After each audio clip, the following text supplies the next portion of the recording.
What about the Russians, who suffered more casualties and did more to defeat the Germans than all the other Allied powers put together?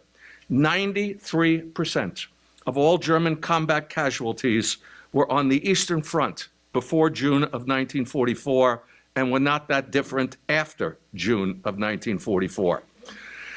Stalin had promised to launch a major offensive at the same time as the Normandy landings, and he did, Operation Bagration, which destroyed German Army Group Center and inflicted approximately 900,000 casualties on the Germans, killed, wounded, captured, missing.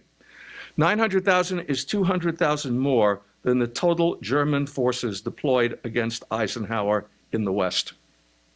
The United States suffered 295,000 combat deaths in World War II, the second largest figure in our history, 405,000 total deaths.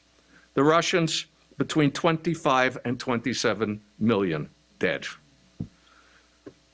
Stalin saw this disparity as partially the result of Anglo-American refusal to cross the Channel and invade France until 1944, despite a series of promises to do so, first in 1942 and in 1943. Indeed, he saw it as a deliberate attempt to let the Germans and Russians bleed each other to death so that they could emerge at war's end with their power intact and control the world.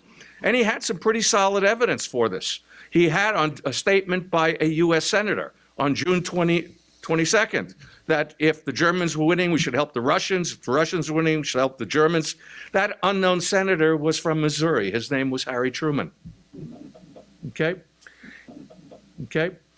In reality, the United States only mobilized 12% of its population for war and contributed only 25% of the total Allied uniformed forces in World War II, but it produced more than 50%, nearly 2/3 of the arms and ammunition used by the Allies during World War II. The United States did become, in Roosevelt's famous words, the arsenal of democracy. The British